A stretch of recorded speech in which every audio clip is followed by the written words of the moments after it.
Olá, meus amigos do Estratégia, tudo bom? Meu nome é Bruno Klipper, professor de Processo do Trabalho, e vim apresentar agora para vocês o nosso curso sobre novo CPC e reflexos no processo do trabalho. Um curso muito importante, principalmente para você que está estudando para as carreiras trabalhistas, para os tribunais trabalhistas, TRTs, TST, procuradorias, enfim, os concursos que cobram a matéria de processo do trabalho. Isso porque nós tivemos em março a entrada em vigor do novo CPC, que obviamente vai trazer modificações ao processo do trabalho.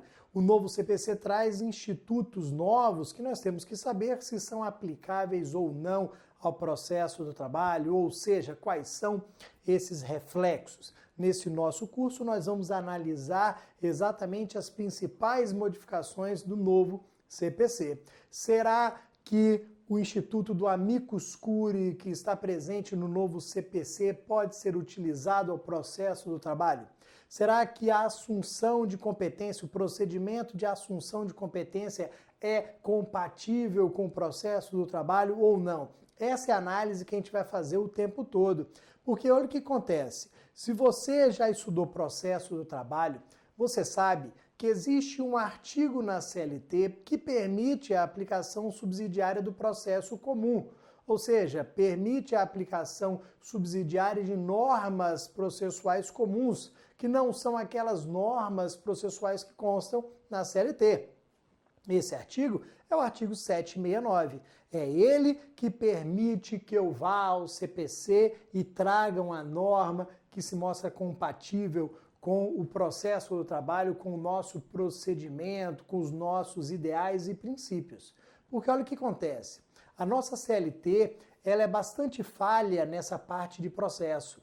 Não temos todas as normas que regulamentam o processo.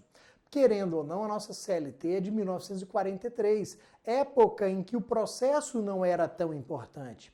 Lá em 1943, o direito material, ou seja, o direito do trabalho, ele era muito mais importante que o processo do trabalho. Então não deram à época tanta importância a essa parte, como nós damos hoje. Então eu tenho que trabalhar com a CLT de 1943 e com o CPC de 2015. Esse artigo 769 fala o seguinte, você aqui do processo do trabalho, até pode se valer de uma norma lá do processo civil, desde que preenchidos dois requisitos. O primeiro, desde que exista lacuna na legislação trabalhista. Ou seja, desde que aquela determinada situação não esteja regulamentada no processo do trabalho. Tem que ter lacuna. Diante da lacuna, você começa a pegar a norma de processo civil para aplicar, mas você só poderá aplicar se ela se mostrar compatível com o processo do trabalho. Então, eu tenho a compatibilidade como segundo requisito. Então, eu analiso que se tem lacuna. Tem lacuna. Beleza.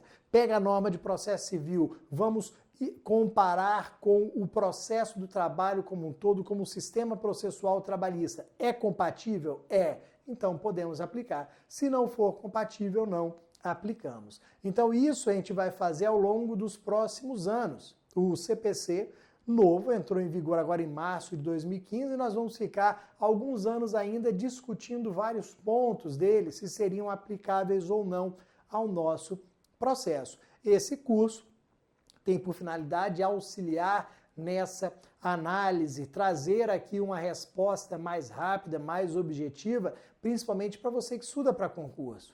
Você que estuda para concurso quer saber da forma mais rápida e objetiva e fácil possível se determinado artigo que você está estudando lá no processo civil, se ele pode ser aplicado ou não ao processo do trabalho. Rapaz, eu estava estudando lá o processo civil, eu estava lendo o CPC, e aí eu vi lá o artigo 63 do CPC de 2015, que fala do tal do foro de eleição. Fala que as partes podem escolher o local do ajuizamento da ação. Será que isso cabe aqui no processo do trabalho? A resposta que você quer, cabe, não cabe. Cabe por isso, não cabe por aquilo. E é isso que nós vamos fazer aqui ao longo desse curso. Essa é só a primeira aula realmente de apresentação. Vamos dar uma olhada nos slides que eu trouxe aqui para vocês. Ó, então vamos aqui no nosso curso sobre o novo CPC e os reflexos no processo do trabalho. Deixo aqui o meu site www.brunoclippel.com.br. Vamos começar aqui. O que eu coloquei para vocês nos nossos slides? Vamos para a metodologia. Já apresentei, vamos para a metodologia. Olha o que acontece, galera. A todo tempo, depois eu volto ali, a todo tempo durante os PDFs, durante as nossas aulas em vídeo, nós vamos analisar primeiro o texto do CPC. Vamos ver o artigo do CPC e vamos estudar para ver principalmente essa compatibilidade. Só que vamos lá. Até o início de março, nós poderíamos dizer o seguinte, até quase ali entrando em vigor o novo CPC, nós poderíamos dizer o seguinte, que o processo do trabalho andava um pouco perdido em relação a que normas poderiam ser aplicáveis ou não. Nós sabíamos algumas, tínhamos dúvidas em outras. Daí começam a surgir alguns elementos aqui de doutrina, alguns elementos do próprio TST para nos auxiliar. Então, hoje a situação está um pouquinho mais simples. Hoje nós já temos um norte para dizer se essa norma se aplica ou aquela norma não se aplica. Qual é o nosso norte? Quais são esses elementos que vão nos auxiliar, inclusive durante o nosso curso? Olha o que eu coloquei aqui para vocês. Vejam que eu tenho aqui instrução normativa do TST, eu tenho instrução normativa do TST e eu tive o primeiro encontro de processo do trabalho que ocorreu em Curitiba no início de 2016. Aqui nós começamos a ter nortes, instruções normativas do TST e os entendimentos, os enunciados desse primeiro encontro que ocorreu em Curitiba. Então, olha o que acontece. No início de 2016, reuniram-se ali advogados, juízes do trabalho, membros do Ministério Público do Trabalho em Curitiba para discutir exatamente esses reflexos. Fizeram grupos de estudos e dentro desses grupos de estudos foram aprovados uma série de enunciados. Esses enunciados do primeiro encontro de processo do trabalho de 2016 constam na nossa aula demonstrativa. Eles são o norte, entendimentos ali dos próprios juízes do trabalho, membros do Ministério Público do Trabalho, advogados militantes na Justiça do Trabalho, que já fizeram essa análise preliminar, falando, ó, aqui se aplica, aqui não se aplica, aqui tem que ser assim. Então, na sua aula demonstrativa, nós já temos ali os enunciados. Vale a pena muito ler esses enunciados. Ao longo das aulas, quando necessário, nós vamos trazer, vamos colocar ali o entendimento que esse fórum lá de Curitiba trouxe para a gente. Só que, querendo ou não, o que acaba sendo mais importante para a gente que está estudando para concurso? O entendimento do TST. Quando a gente estuda direito do trabalho, processo do trabalho, é bem comum nós nos referirmos a súmulas e OJs do TST. E geralmente o gabarito da questão vem por meio de uma súmula, de uma OJ. Quando não é um artigo da CLT, geralmente o gabarito que a banca traz é uma súmula número tal, uma OJ número tal. Então os entendimentos do TST são extremamente importantes e aqui nós vamos falar sempre de duas instruções normativas. Nós vamos falar sempre aqui das instruções 39 e 40. Nessa instrução 39, que é a mais importante das duas, nessa instrução normativa 39 de 2016, qual foi a análise que o TST fez? Qual foi o trabalho que o TST teve aqui? O TST analisou os dispositivos do CPC e falando o seguinte, ó, esses daqui nós vamos aplicar. Esses daqui nós não vamos aplicar. Esses outros nós vamos aplicar com adaptações, com modificações. Ou seja, o TST deu uma boa mastigada aqui pra gente. O que nós temos que entender, muitas vezes, é o porquê de não aplicar e por que aplicar. Vem, por exemplo, ali o TST, vou jogar um exemplo, vem o TST e fala que não se aplica o foro de eleição. Ah, por quê? Isso a instrução normativa não traz. Não se aplica o artigo 190 do CPC de 2015, que trata do negócio processual. Por que não se aplica o negócio processual? Vem lá, a norma e fala que é aplicável a regularização da representação em grau recursal. Por quê? Isso que nós vamos explicar. O que a instrução normativa não explica, porque simplesmente traz os dispositivos aplicáveis ou não aplicáveis, nós vamos explicar tintim por tintim aqui no nosso curso, ok? E ainda trago o seguinte, ó, trouxe para você que vai assistir essa aula demonstrativa exemplos do que eu acabei de falar. Vem a instrução normativa e fala o seguinte: normas aplicáveis integralmente, sem qualquer necessidade de modificação. Quais são os artigos do CPC que nós vamos aplicar de forma integral, sem necessidade de modificação alguma? Coloquei um exemplo aqui, vou voltar com o slide para trazer esse exemplo. Ó, eu tenho ali saneamento da incapacidade processual ou de representação, primeiro ponto. Então, eu tenho aqui o saneamento da incapacidade processual ou da representação. Quando a gente fala saneamento, é a mesma coisa que regularidade. Eu posso regularizar a representação ou a incapacidade processual. Ou seja, tivemos ali a interposição de um determinado recurso, faltou procuração. Posso juntar procuração após, de acordo com o artigo 76 do novo CPC. Isso o TST disse ser aplicável. Tanto que isso deve gerar modificação na jurisprudência sumulada do TST. O TST vai passar, você pode ter certeza, o ano todo modificando súmula e OJ.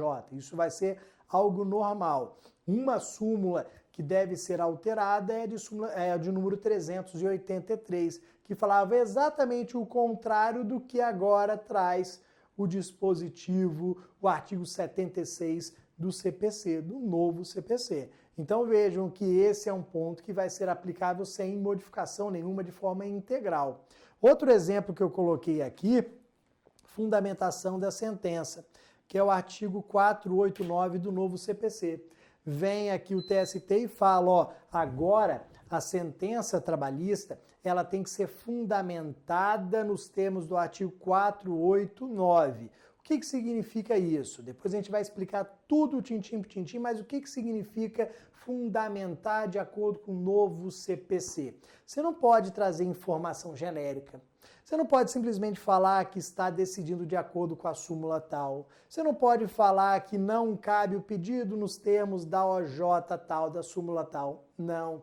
Você vai ter que explicar por que aquela súmula se aplica ao caso concreto. Por que aquela súmula não se aplica ao caso concreto. Você não pode dizer que não há direito às horas extras nos termos do artigo 59. Não, o que diz o 59? Qual a relação? Ou seja, tem que ser tudo esmiuçadinho, tudo explicadinho. Essa é a ideia da fundamentação que tem que ser mais precisa de acordo com o novo CPC. Depois nós temos as normas aplicáveis com adaptações. Então, algumas normas do CPC têm que ser adaptadas, como, por exemplo, a desconsideração da personalidade jurídica.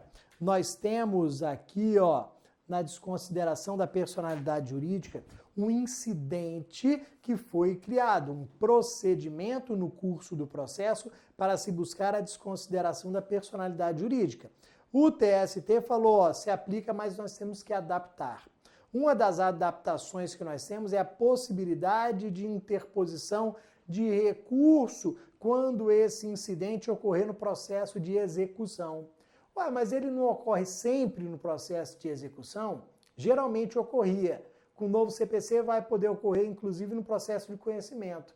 mas quando ocorrer no processo de execução, caberá recurso, porque o CPC fala que não cabe recurso de imediato, aqui vai caber recurso sim. Então é uma adaptação. Princípio do contraditório.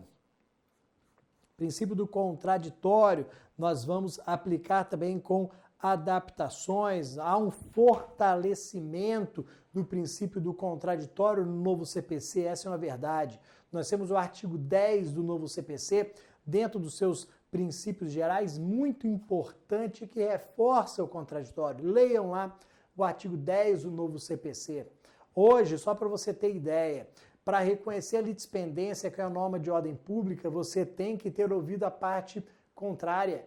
Ou seja, você não pode pegar aquela norma de ordem pública e reconhecer de ofício, sem ouvir ninguém, como era no passado. Agora não, você tem que dar oportunidade para a parte se manifestar. Depois que ela exerceu o contraditório, você vai lá e decide, extingue o processo sem resolução do mérito. Ou seja, ele foi realmente fortalecido. Depois, nós temos as normas não aplicáveis.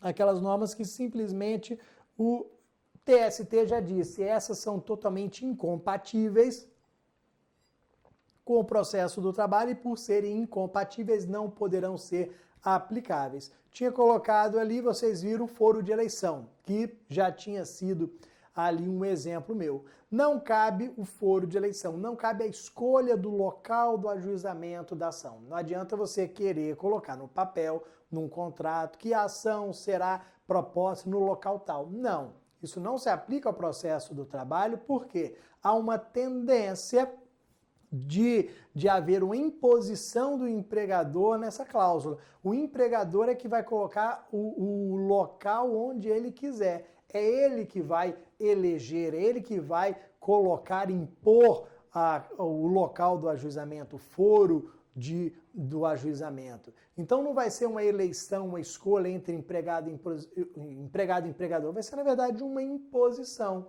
E aí isso vai contra os princípios do processo do trabalho, principalmente o princípio do acesso à justiça. Também a gente não vai aplicar a regra da contagem do prazo em dias úteis. No novo CPC, a gente vai ter a contagem em dias úteis. No processo do trabalho, não.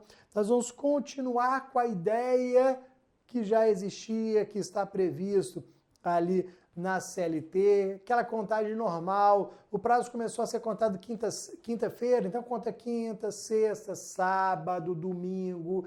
Ou seja, sábados, domingos e feriados continuam sendo contados quando eles estiverem no curso do prazo. No processo civil, não. São 10 dias, então beleza, segunda, terça, quarta, quinta, sexta. Não conta sábado, não conta domingo. Depois segunda, terça, quarta, quinta. Se sexta for um feriado, não conta. Vai ser realmente só dia útil. Processo do trabalho não continua tudo igualzinho. Isso por quê? Por que a gente não aplica essa questão dos dias úteis no processo do trabalho? Porque aqui não há lacuna. Eu tenho dispositivo na CLT falando da contagem do prazo corrido contínuo. Então, se não tem lacuna, não há que se aplicar a norma do CPC. Perfeito, galera? Vamos dar uma olhada agora quais são os institutos que serão analisados aqui nesse nosso curso. Então, como eu já falei, teremos aqui a cláusula de eleição de foro, vamos falar sobre ela.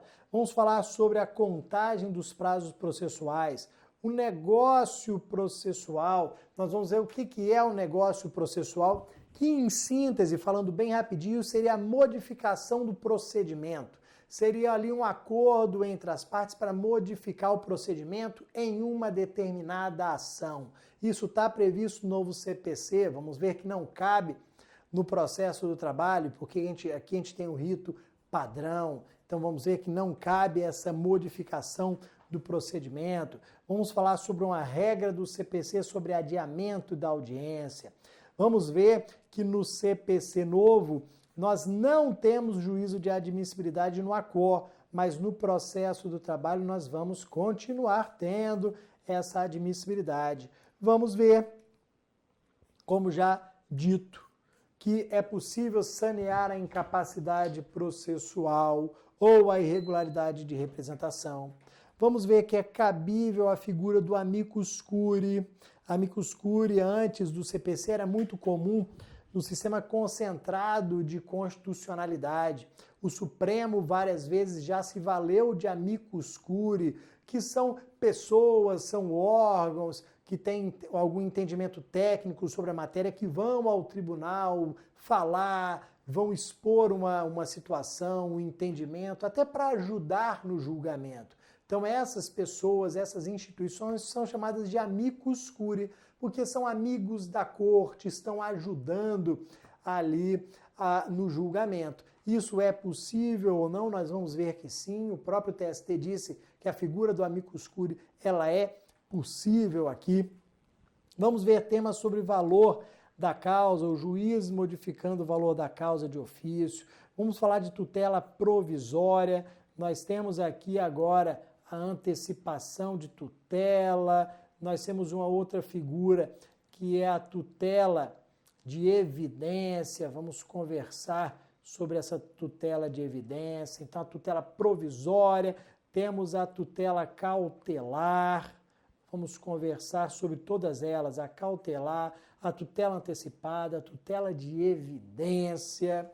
Também vamos falar sobre distribuição do ônus da prova. A gente tem uma distribuição chamada agora distribuição dinâmica do ônus da prova. Vamos ver o que é isso.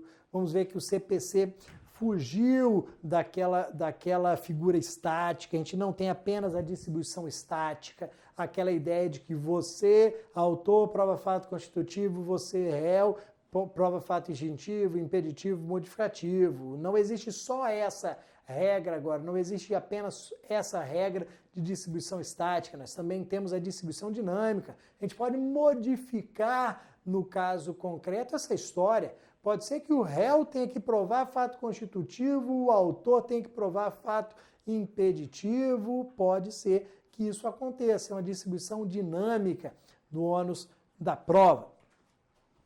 Vamos ver aqui um tema importante, que é o juízo de retratação no recurso ordinário, que foi ampliado.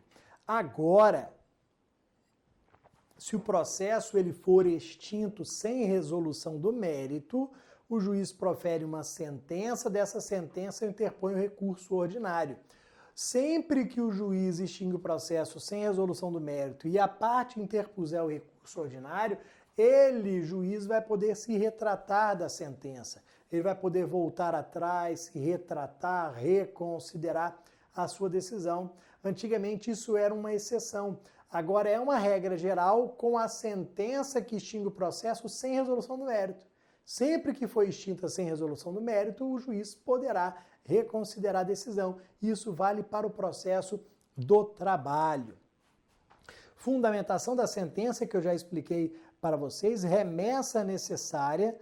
Nós já tínhamos remessa necessária aplicável ao processo do trabalho, inclusive com a súmula 303 do TST. Só que nós vamos ver que o CPC restringiu ainda mais a remessa necessária, modificando os seus valores. Hoje nós temos valores ali muito mais altos para gerar a utilização da remessa necessária. Então houve realmente uma restrição com a modificação dos valores que constavam na lei. Isso vai gerar modificação também da súmula 303, com certeza. Vamos falar de tutela específica e execução da tutela específica, que seria daquelas obrigações de fazer, não fazer, entrega de coisa. Vamos ver o que modificou em relação a isso. Vamos ver bens impenhoráveis, como, por exemplo, o salário. Vamos ver que agora o salário pode ser penhorado, dependendo do seu valor. Eu posso penhorar, sim, esse salário. Isso consta no artigo 833 do CPC. Vamos ver que o lance ali no leilão pode ser parcelado. Vamos ver a importância dos precedentes judiciais. das decisões proferidas pelos tribunais, que elas se mostram agora mais vinculantes, elas devem ser seguidas. Então há uma tendência aqui com o tempo de nós seguirmos ainda mais os entendimentos dos tribunais. Vamos falar sobre a ação rescisória. Tivemos algumas modificações importantes aqui em relação à rescisória. Enfim, uma série de outros institutos. Não coloquei ali, por exemplo, a assunção de competência, que também consta no nosso curso. Pega ali o PDF da aula 00, da aula demonstrativa, que você vai ver todos esses institutos que serão analisados. Ok, meus amigos? Eu espero que vocês tenham gostado dessa apresentação. Nosso curso já está disponível no Estratégia, no www.estrategiaconcursos.com.br. Espero que ajude aqui nessa adaptação entre processo civil e processo do trabalho. Ok? Nos vemos na próxima aula. Um abração. Tchau, tchau.